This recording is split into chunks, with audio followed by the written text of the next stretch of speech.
Alors, après l'humilité, quand on pense déjà qu'on est sur une bonne voie, il faut déjà s'entourer de bonnes personnes. Ah, Vous voyez, c'est l'entourage. oui, l'entourage. C'est ce qui a été mon erreur. D'abord, non seulement loin de la famille, loin de ceux qui t'aiment, loin de ceux qui te connaissent, loin de ceux qui veulent ton avancement. Voilà. J'étais avec des gens qui, je vais dire, qui étaient là parce que, voilà. Et Hmm, ces gens-là, tu es comme leur Dieu. hmm. Il n'y a pas ceux qui te suivent parce qu'ils veulent que la chose grandisse demain. Ils ne se contentent que du présent, c'est tout. Et quand tu as affaire à ce genre de personnes, euh, ceux qui vivent pour le manger et le boire, la belle vie, non, l'échec est programmé. Mais quand on est jeune et qu'on est un footballeur, on aime bien s'entourer de ses camarades, de jeunes filles qu'il faut entretenir et des choses comme Ouais. ça. Personne ne nous prépare à ça. Personne ne nous éduque en disant que, bon voilà, tu vas avoir de l'argent et si tu as de l'argent, voici ce qu'il faut faire avec. Euh, mais est-ce qu'il ne faut pas en même temps avoir un mentor, un coach, quelqu'un qui adresse ça? Les jeunes ne l'ont pas généralement quand ils gagnent de l'argent. Est-ce que c'est pas Ouais. ça la solution? Mais tu sais, Jacques, pendant l'an 1 de ton entreprise, personne ne veut t'approcher. Mm, Première année, personne ne veut être avec toi. Parce qu'il y a la galère, il y a la souffrance, mm, tu cours à gauche, à droite, la comptabilité ne tombe pas. mm, C'est les années après que tout ça, ça vient. ouais, Le bonheur va venir. Mais le bonheur aussi, il ne te tombe pas du ciel. Non, c'est pas comme ça. Et lorsque le bonheur va venir, c'est déjà après quelques années de souffrance. Et en ce moment, tu t'appuies sur ton passé pour gérer le présent.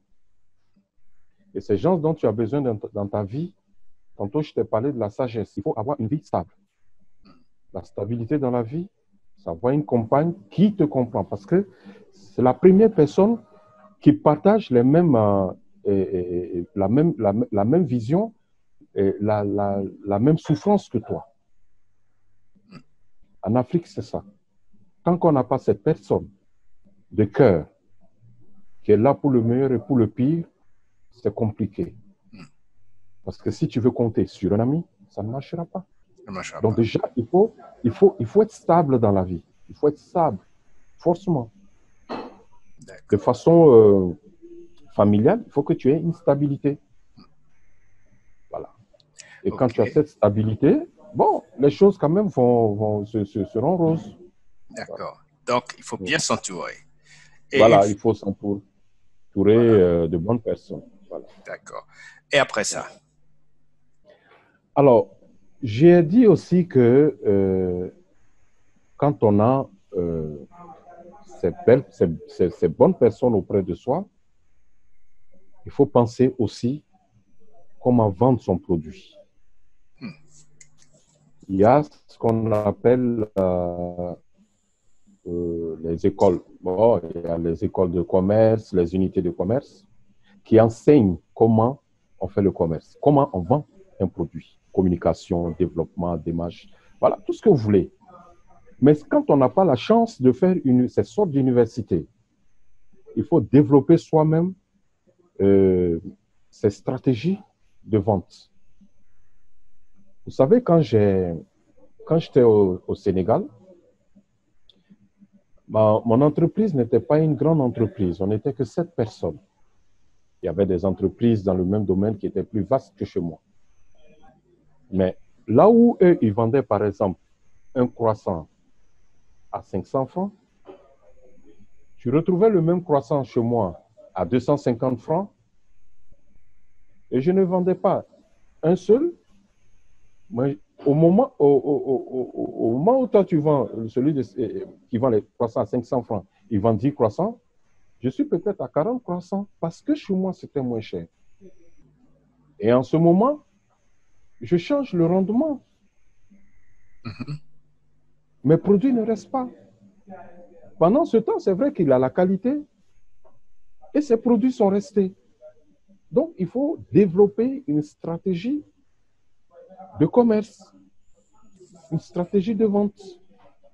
Quand j'ai monté mon affaire ici, les gens disent, oh non, le chocolat, c'est un produit de luxe, c'est pour les Blancs, c'est pour les expatriés.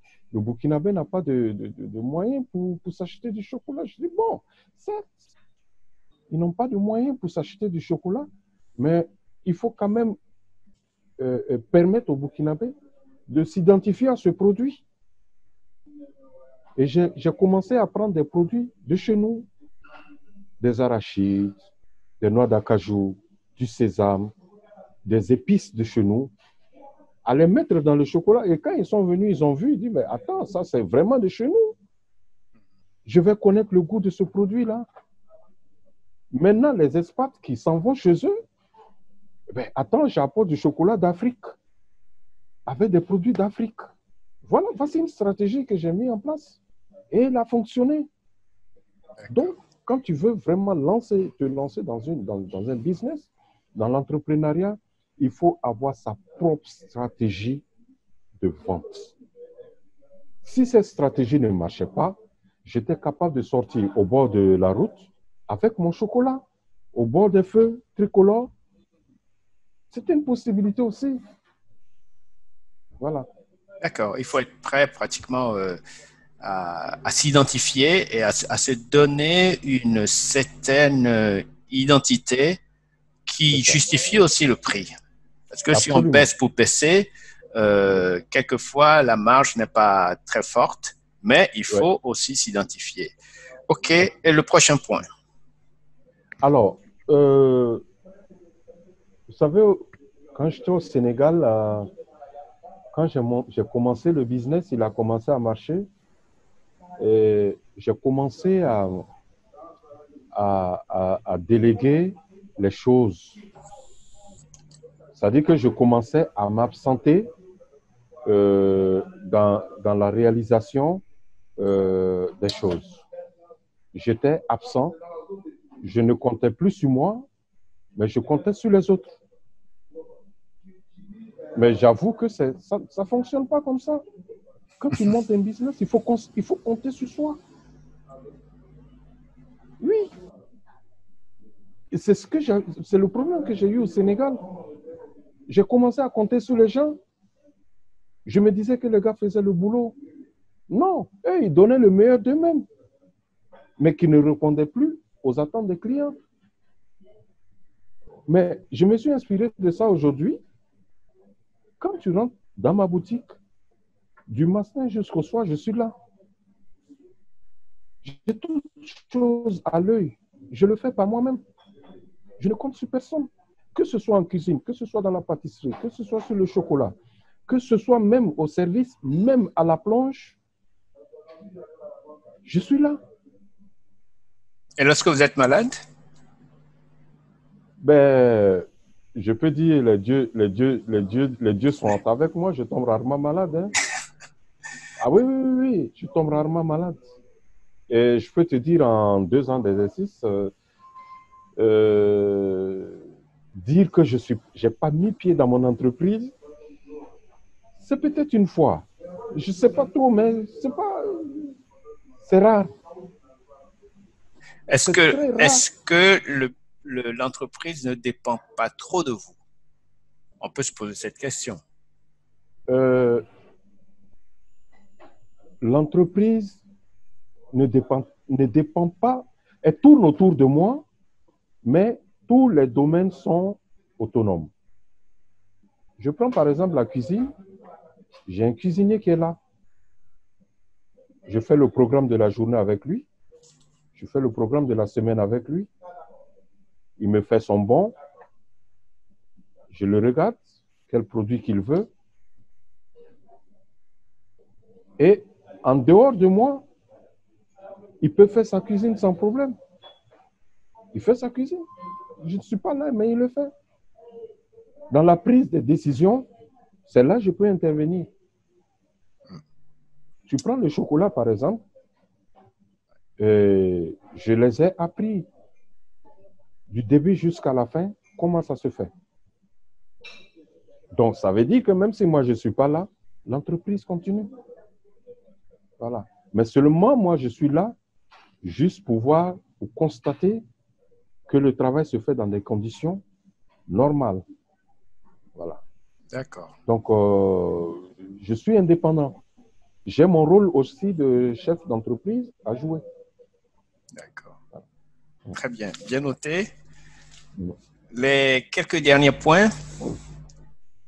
Alors, il y a un point aussi qui est très important.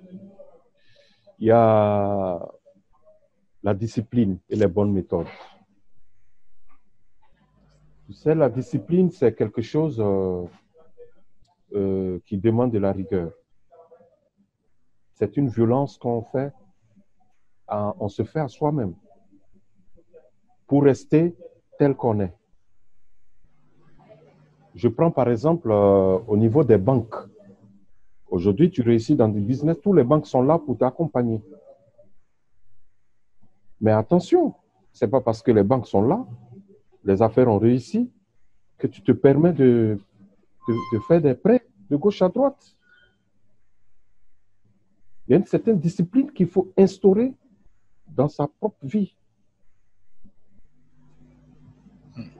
Au niveau ici, par exemple, dans mon business, je rencontre beaucoup de gens, la jeune féminine.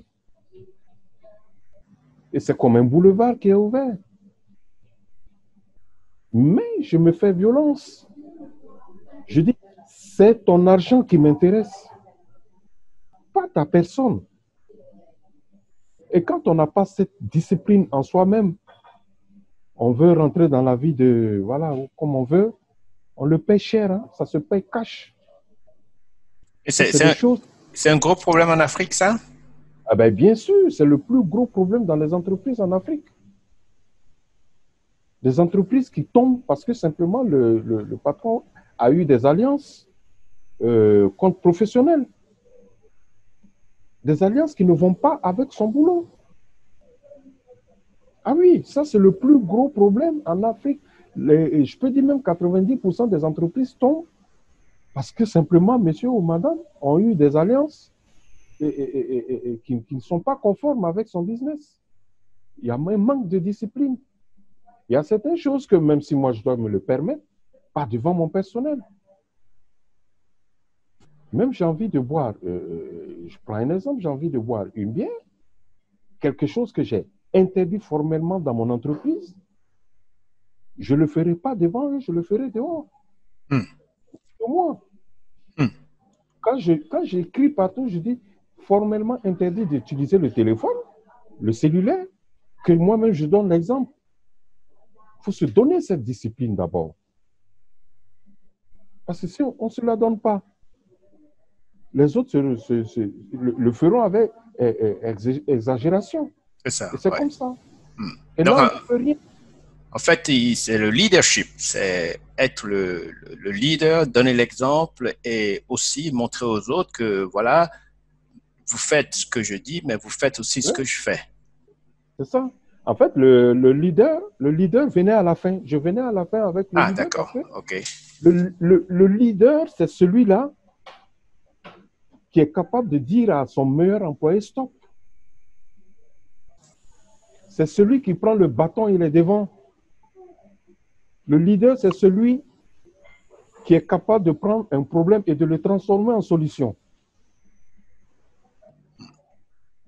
Chez le leader, il n'y a jamais eu de problème. Il y a des solutions. Un problème se présente aujourd'hui, il faut le régler. Il faut trouver une solution à cela. Donc, un problème est égal à une solution. C'est ça le leader. Il ne fuit jamais devant une situation. Il ne la garde pas, il ne protège pas.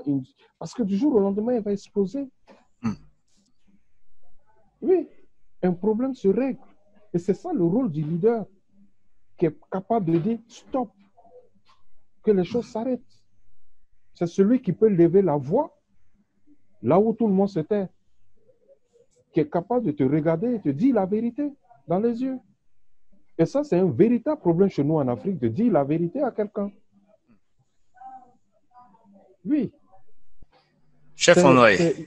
Oui, Oui. finissez. Donc, je veux dire, en gros, le leader, c'est celui qui sait tenir la tête haute, là où tout le monde a baissé la tête. Oui. Voilà. Oui, je voulais dire que vous avez bien réussi et en vous écoutant, on sait qu'il faut de la vision jusqu'à la discipline, jusqu'au leadership et le jeune qui nous écoute ou bien quelqu'un qui veut se mettre là-dedans, il va se dire ça fait beaucoup ça. Moi, je pensais qu'il faut avoir une idée et puis on se met à faire du business et puis on va à la banque, on trouve de l'argent et puis ça réussit et on devient milliardaire et puis bon, on va se promener en bateau, etc. Que c'est pas si facile que ça. Et donc, il se décourage, il dit, non, j'ai même plus envie de faire ça, je vais aller chercher du travail quelque part. Qu'est-ce que vous lui dites? Non. Justement, quand on lance une entreprise et que les choses deviennent corsées, difficiles, comme on le dit, il faut changer de stratégie. Si aujourd'hui, je veux lancer une activité, on va me demander un business plan. Alors, moi, je te dis, Jacques, mon business plan, je l'ai fait sur une feuille. Je n'ai pas demandé à une entreprise de me faire. J'ai juste fait mon business plan sur une feuille comme ça. Aussi simple que possible. Je me suis dit, si j'achète 1 kilo de chocolat et de cacao, je le transforme, j'aurai 1 kilo de sang de chocolat. Oui, ça c'est clair. Je n'ai pas besoin d'aller voir Jacques, parce que Jacques est un financier. Et Jacques est quelqu'un qui peut me produire mon business plan. Je n'ai pas besoin. C'est un calcul aussi simple, terre à terre. J'ai acheté le kilo à 1000 francs, je le transforme, j'ai 1,5 kg de chocolat que je dois vendre à tel prix pour au moins avoir une marge. Voilà comment fonctionnent les choses. Mais la plupart des jeunes aujourd'hui, ils vont faire un business plan qu'eux-mêmes, ils ne sont pas capables de traduire. Ils ne savent même pas ce que ça veut dire. Les différents courbes, tout et tout. Ils ne comprennent pas. Ils ne sont pas financiers. Ils ne le comprennent pas. Et quand on ne comprend pas quelque chose, il faut l'enlever de son chemin. C'est ça qui complique tout. Et c'est ce que je te dis dès le départ, ce sont des erreurs qui deviennent une faute. C'est ça. Et quand on a commencé à avoir ces erreurs-là, il faut les enlever. Et on n'a pas besoin d'amasser, parce que tous ces différents points que j'ai cités, ils vont s'acquérir avec le temps. Il y a un temps.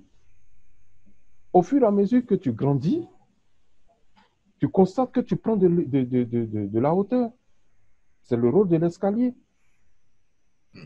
Oui. Tu t'arrêtes à un certain moment, tu te reposes. Mais si tu veux prendre l'ascenseur, là, l'ascenseur, quand il chute, tu sais ce que ça veut dire. C'est direct. Alors que quand on prend l'escalier, il est long, il y a des étapes, il y a la fatigue, il y a la souffrance, mais on y arrive toujours. Et c'est ça qu'ils doivent comprendre. C'est un chemin. Et ce chemin, enfin, va faire votre vie.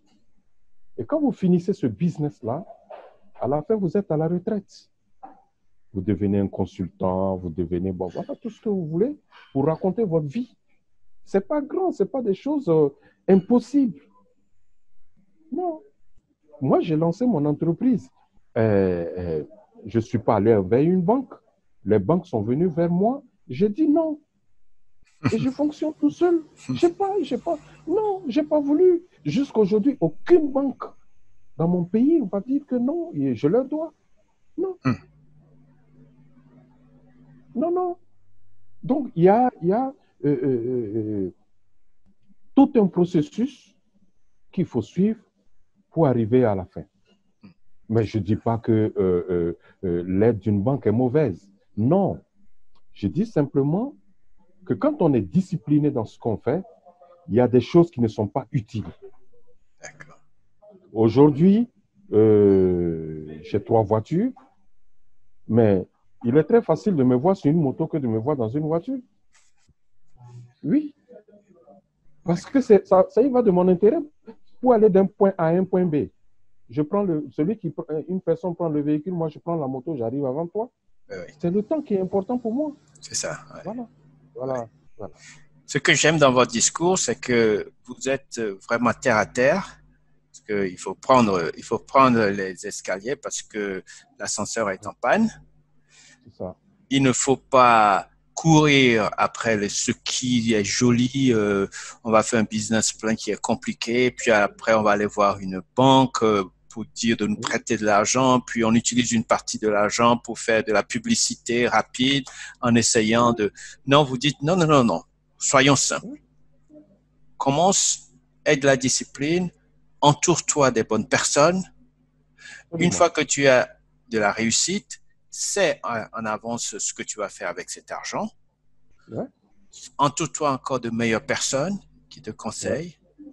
Continue à maîtriser le domaine dans lequel tu es expert. Et ensuite, dans le même type de domaine, tu rajoutes d'autres choses qui vont t'aider. Ne va pas dire que je vais maintenant construire un avion pour aller compétir avec d'autres personnes.